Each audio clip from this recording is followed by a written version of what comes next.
Hai.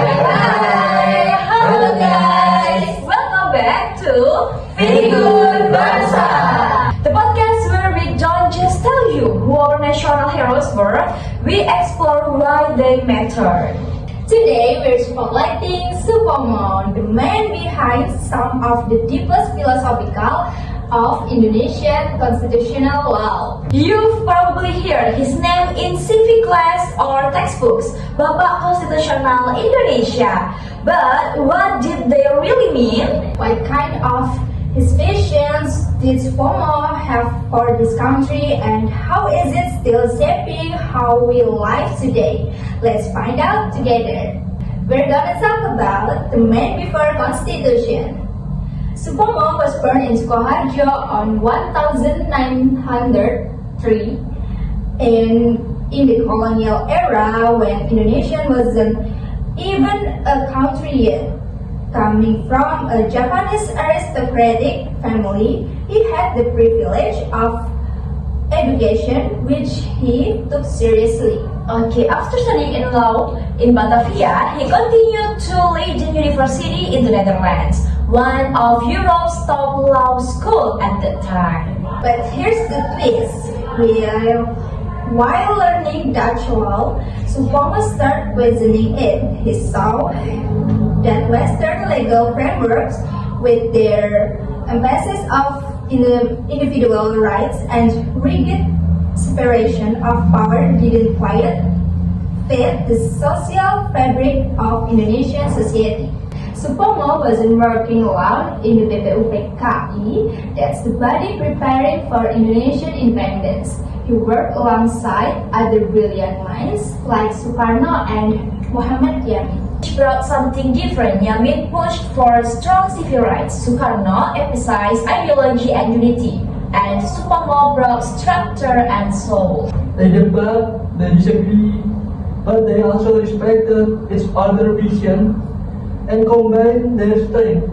What came out of the collaboration was the 1945 Constitution, not perfect but underlying Indonesia, a mix of idealism, pragmatism, and cultural identity. After independence, Supomo became Indonesia's first Minister of Justice.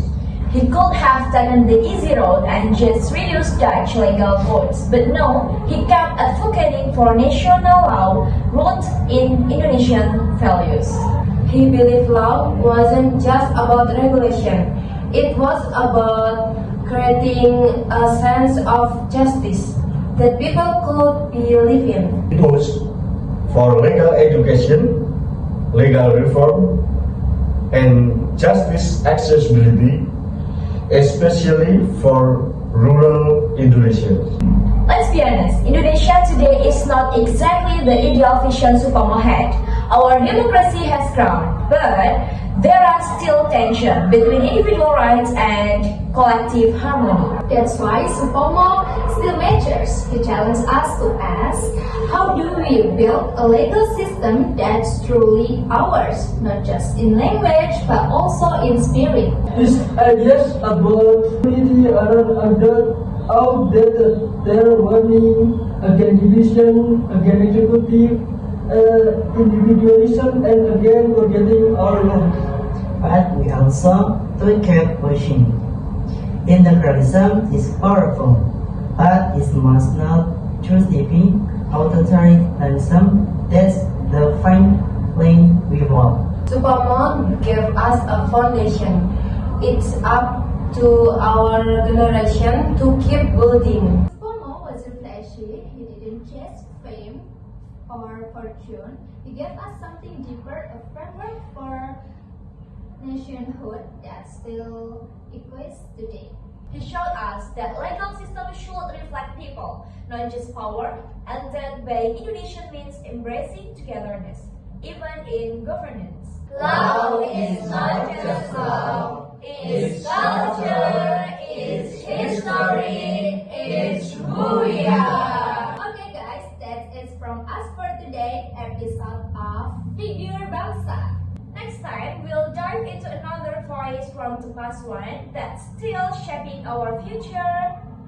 Thanks for listening. Catch you next time and keep questioning history. Because it's not finished yet. Thank you guys.